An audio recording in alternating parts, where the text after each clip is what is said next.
ଖଜୁରୀ ଖାଇବାର ଲାଭ।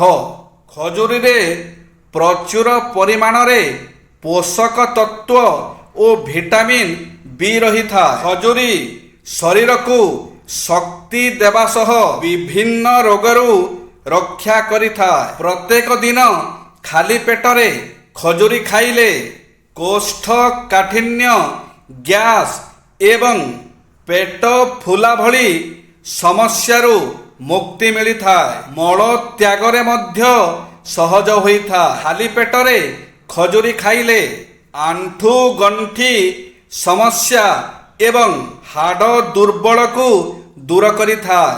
ହେମୋଗ୍ଲୋବିନ୍ ଲେବୁଲକୁ ବଢ଼ାଇଥାଏ। ଖଜୁରୀରେ କ୍ୟାଲସିୟମ, ଫସ୍ଫରସ୍ ଏବଂ ମ୍ୟାଗ୍ନେସିୟମ ଭଳି ଖଣିଜ ରହିଥାଏ।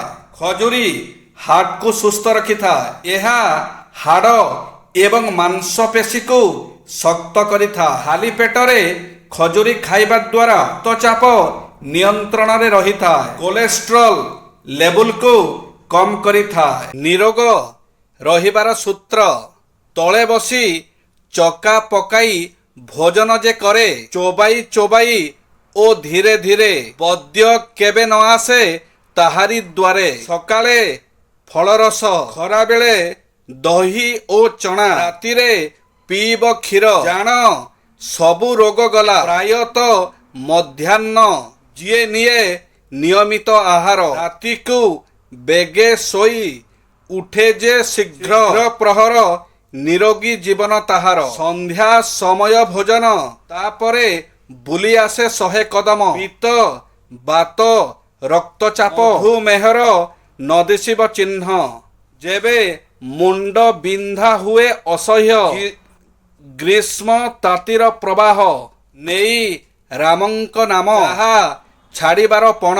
ଅଧିକ ସମୟ ଯଦି ରାତ୍ରି ରହିବା ଚେତା, ବ୍ୟାଧି ଶରୀରେ ବସା, ନୟନ ଜ୍ୟୋତି ହରାଇ ବସିବ, ମୋବାଇଲ ଟିଭି ନିଶା। ସଅଳେ ଉଠିବ, ସଅଳେ ଖାଇବ, କାମରେ ଲାଗିବ ମନ। ମନେ ରଖ, ଭାରତୀୟ ସଂସ୍କୃତିରେ ଶ୍ରେଷ୍ଠ ଏହି ଦାନ।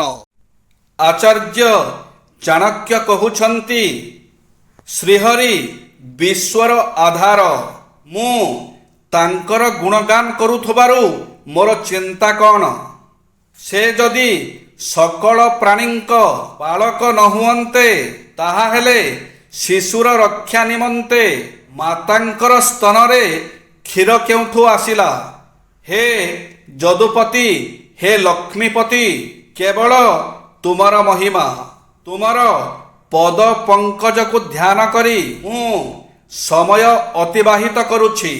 ଦାରିଦ୍ରତା ଆସିବାର କାରଣ। ମିଛରେ ରାଣ ନିୟମ ପକାଇବା, ସ୍ନାନ କରିବା ସମୟରେ ପରିସ୍ରା କରିବା, ଟଏଲେଟ ଭିତରେ କଥା କହିବା, ପେଟ ମାଡ଼ି ଶୋଇବା ବା ଓଲଟା ଶୋଇବା, ଘର ଭିତରେ ଛେପ ପକାଇବା, ଚିଲେଇ ଚିଲେଇ କଥା ହେବା।